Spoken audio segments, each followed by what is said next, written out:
Que bom que você está aqui para mais uma revisão da lição dos jovens. Hoje é quinta-feira, 7 de agosto, e a gente vai mergulhar num tema que, olha, sempre gera discussão, né? Trazido pelo material desta semana, a história da traição de Judas Iscariote. Temos aqui uns textos que falam de profecias bem antigas e também um relato, assim, super intenso da última ceia. Então a nossa análise hoje vai tentar entender essa tensão que as fontes apresentam, sabe? Entre o que Deus já sabia, as profecias, e a liberdade de escolha do Judas. Como é que essas coisas se encaixam, né? Para começar, as escrituras hebraicas, lá no Salmo 41, versículo 9, já descreviam alguém próximo que compartilhava o pão, mas que ia se voltar contra o Messias. E depois, na própria ceia, as fontes mostram Jesus falando bem claro: um de vocês vai me trair. A gente lê isso em João 13, 21.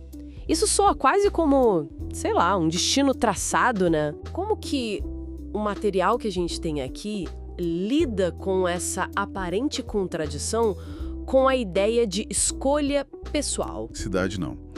Eles apontam que mesmo Jesus sabendo o que ia acontecer, a forma como ele tratou Judas até o último segundo é muito significativa. O material destaca um momento bem específico: Jesus oferecendo um pedaço de pão diretamente para o Judas, ali durante a ceia. E qual é o peso desse gesto, assim, segundo a análise das fontes que a gente tem? Olha, na cultura da época, como os textos explicam direitinho, compartilhar o pão desse jeito era um ato assim de profunda intimidade, de hospitalidade. Era um sinal claro de comunhão, de amizade. Algumas interpretações do material até sugerem que seria um dos gestos mais fortes de vínculo e afeto que alguém poderia oferecer.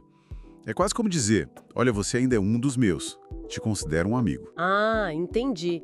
Então, a leitura que o material traz é que esse gesto foi mais um apelo e não uma confirmação do destino que não tinha mais volta para Judas. Exatamente. A interpretação que prevalece no material é essa aí.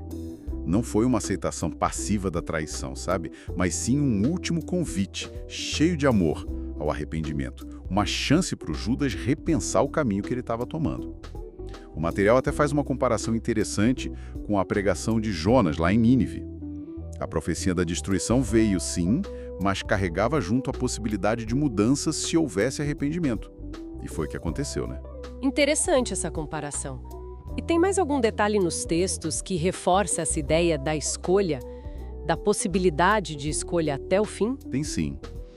Um ponto crucial que o material ressalta vem lá do Evangelho de Lucas, capítulo 22, versículo 3. Ali diz que Satanás entrou em Judas depois desse incidente com o pão. A análise sugere que a rejeição consciente de Judas a esse último apelo de Jesus veio antes, e talvez isso tenha aberto a porta para a influência decisiva de Satanás. Quer dizer, a escolha de se fechar o gesto de Jesus veio primeiro, sacou? Nossa, interessante essa sequência. E como essa ideia da escolha pessoal de Judas, apesar das profecias, se conecta com outros exemplos ou princípios que as fontes mencionam? Acho que mencionaram o faraó do Êxodo, né? Isso mesmo. O material usa o exemplo do faraó para ilustrar um princípio maior que também se aplicaria a Judas. Tá.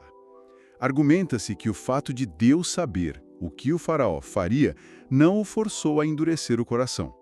Pelo contrário, cada vez que o faraó rejeitava um apelo divino, por escolha própria, ele ficava mais inclinado a rejeitar o próximo. O coração ia se fechando aos poucos, por decisão dele mesmo. A fonte sugere que o mesmo processo aconteceu com Judas. Várias oportunidades foram dadas, de cada rejeição tornou a próxima mais fácil, até culminar na traição. E o contrário também seria verdade, né? Responder positivamente fortalece a nossa capacidade de fazer escolhas alinhadas com o que é divino. Compreendo.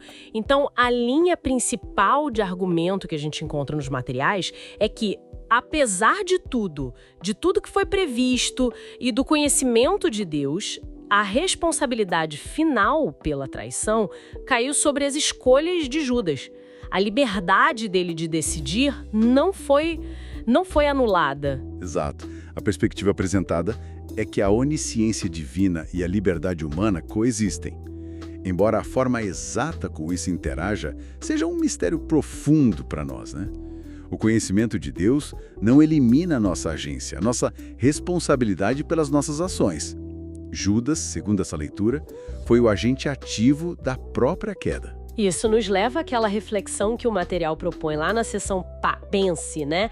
Sobre como exatamente esses dois elementos, o conhecimento total de Deus sobre o futuro e a liberdade de escolha humana, como eles interagiram no caso específico de Judas. É algo que continua a desafiar nossa compreensão, sem dúvida. Sem dúvida, e talvez a reflexão possa ir até um pouco além, né?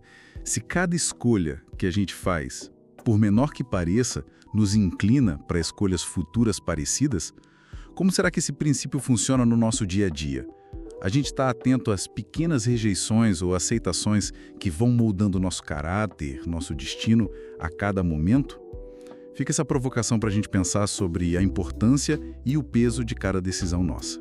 Uma excelente provocação para a gente encerrar nossa análise de hoje. Até amanhã no próximo estudo. Até mais!